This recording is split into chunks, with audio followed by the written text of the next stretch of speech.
شروع اللہ تعالیٰ کے نام سے جو بڑا مہربان اور نہایت رحم کرنے والا ہے۔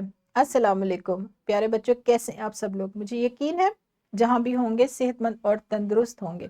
میں ہوں آپ کی اردو کی معلمہ ہنا، میری جماعت میں آپ کو خوش آمدید۔ اور بچوں، آج ہم پڑھیں گے ہشتم اردو کی کتاب میں سے، یعنی 8ویں اردو کی کتاب میں سے اس کا باب ہفتم، جو ہم نے کافی روز سے شروع کر رکھا ہے، جس کا عنوان ہے دنیا میرے آگے۔ آج اس باب کا سبق 7.3، اس کا لیکچر 5، جس کا عنوان ہے ہمارے، یعنی سبق 7.3 کا عنوان ہے صنعت و زراعت۔ بچوں، آج ہماری کتاب، درسی کتاب ہشتم کا آخری لیکچر ہے۔ اس سبق یعنی جو باب ہم نے گزشتہ کئی روز سے شروع کیا ہوا تھا، باب ہفتم، اس کا بھی آخری لیکچر ہے، یعنی آج ہماری کتاب مکمل طور پر ختم ہو جائے گی۔ بڑھتے ہیں اپنے حاصلات تعلم کی طرف۔ آج آپ کو سکھایا جائے گا تحریر و تقریر کو سن اور پڑھ کے صحت اور رفتار کے ساتھ املا لکھنا۔ اس کے ساتھ ساتھ ذرائع ابلاغ، پرنٹ، الیکٹرانک اور سوشل میڈیا پر نشر ہونے والی مختلف خبروں، رپورٹوں اور فیچروں وغیرہ کو سمجھتے ہوئے عام نکات تحریر کرنا اور اپنی رائے دینا، اور اس کے ساتھ ساتھ اہم نکات عکس کرنا۔ ہمارے پہلے 2 حاصلات تعلم لکھنا کی فہرست میں سے لیے گئے ہیں، اور نکات عکس کرنا بات چیت کی فہرست سے لیے گئے ہیں۔ لیکن بچوں، اپنے سبق کو باقاعدہ شروع کرنے سے پہلے ہم کیا کریں گے؟ ہم آج کے حاصلات تعلم کی وضاحت دیکھیں گے اسلامی نقطہ نظر کے حوالے سے۔ قرآن مجید کی ایک آیت کا ترجمہ ہے: اگر اللہ لوگوں میں سے بعض کا بعض کے ذریعے دفاع نہ فرماتا رہتا تو زمین میں فساد برپا ہو جاتا، لیکن اہل عالم پر اللہ تعالیٰ کا بڑا فضل ہے۔ قرآن مجید کی ایک آیت کا ترجمہ ہے یہ، اور اس آیت کی تفسیر کے اہم نکات درج ذیل ہیں، کیونکہ آج کا جو ہمارا حاصل تعلم ہے وہ بھی نکات عکس کرنا سے ہی متعلق ہے۔ اس آیت کے بھی نکات عکس کیے گئے ہیں۔ طاقت کا توازن اللہ تعالیٰ کے ہاتھ میں ہے، اسی پر بھروسہ کرنا چاہیے۔ اللہ ہی ہے جو آدم کو پیدا کرتا اور اس کی حفاظت کرنے پر قادر ہے۔ وہی ہے جس کے قبضے میں سب کی جان ہے۔ بے شک وہ کل کائنات پر مہربان ہے، اور اس کا رحم اس کے غضب پر حاوی ہے۔ بہت ہی خوبصورت آیت کا ترجمہ اور بہت ہی اچھے انداز میں اس کی تفسیر بیان کی گئی ہے، جس سے آپ کو بہت کچھ سیکھنے کو ملا ہوگا۔ بڑھتے اپنے سبق کی طرف، لیکن اس سے پہلے ایک چھوٹی سی سرگرمی کریں گے بچوں۔ گزشتہ روز جو ہم نے سبق ختم کیا، اپنا سبق 7.3، اس کی بلند خوانی مکمل ہو چکی ہے۔ اس میں سے ایک عبارت منتخب کر کے معلم آپ کو دیں گے۔ آپ نے اس عبارت کو توجہ اور فہم سے پڑھنا ہے، اور اس کے اہم نکات کم از کم 5 آپ نے، اس عبارت میں سے کم از کم آپ نے 5 نکات عکس کرنے ہیں۔ یعنی اس عبارت میں کون کون سی باتیں بیان کی گئی ہیں، جیسے سب سے پہلے تو پاکستان کا شمار کس میں ہوتا ہے؟ خوش قسمت ممالک میں ہوتا ہے۔ کیوں ہوتا ہے؟ یہ لکھا ہے۔ آپ نے اس عبارت کو بہت ہی توجہ اور فہم سے پڑھنا ہے، اور اس کے بعد اس میں سے کم از کم 5 نکات عکس کر کے اپنے معلم کو بتانے ہیں۔ لیکن آپ نے شور نہیں مچانا، بہت ہی نظم و ضبط کا مظاہرہ کرنا ہے، معلم سے اجازت لینی ہے، اور پھر اس سوال کا جواب دینا ہے۔ یہاں پر ویڈیو کو روکیں اور اس کام کو سر انجام دیں۔ بہت خوب، بہت اچھے طریقے سے آپ نے سرگرمی کو سر انجام دیا ہے۔ بڑھیں گے اپنے سبق کی طرف، یعنی وہ اپنے سبق کا باقاعدہ آغاز کریں گے۔ آج کے لیکچر میں جو ہمارے کتاب کا آخری لیکچر ہے، اس میں املا لکھنے کی مشق کروائی جائے گی، کیونکہ املا لکھنے کا طریقہ آپ کو متعدد بار سکھایا جا چکا ہے۔ آج اس کی مشق کریں گے آپ، اور اس کے ساتھ ساتھ عبارت کے اہم نکات عکس کر کے اقتباس سے متعلق رائے لکھنے کی مشق بھی آج آپ کو کروائی جائے گی۔ جو ہمارے آج کے حاصلات تعلم ہیں وہ بہت اچھے طریقے سے سیکھ چکے ہیں۔ وقت کو ضائع کیے بغیر بڑھیں گے اپنی سرگرمیوں کی طرف۔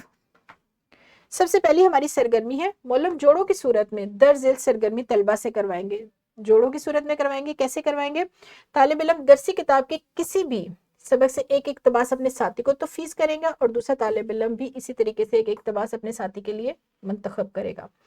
دونوں اسے توجہ سے پڑھنے کے بعد اس کے اہم نکات ایک دوسرے کو بیان کریں گے، اور دوران سرگرمی طلبہ کی جانچ، اور جو معلم ہے وہ دوران سرگرمی کیا کریں گے؟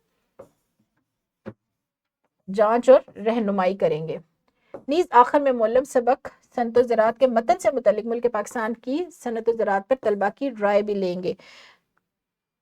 بہت ہی دلچسپ سرگرمی ہے۔ سب سے پہلے تو آپ اپنے ساتھی کے لیے ایک عبارت منتخب کریں، آپ کا ساتھی آپ کے لیے کرے، اور پھر اس کا املا لکھیں، اور اس کے بعد کیا کریں گے آپ؟ اس کے بعد آپ رائے دیں گے ملک پاکستان کی صنعت و زراعت سے متعلق۔ یہاں پر ویڈیو کو روکیں اور اس سرگرمی کو سر انجام دیں۔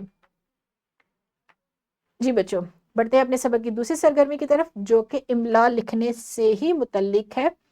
QR کوڈ ہے، اور آپ کو پتا ہے آپ نے اس QR کوڈ کو کس طریقے سے اسکین کرنا ہے، آپ کو سارا طریقہ بھی معلوم ہے، آپ سیکھ چکے ہیں۔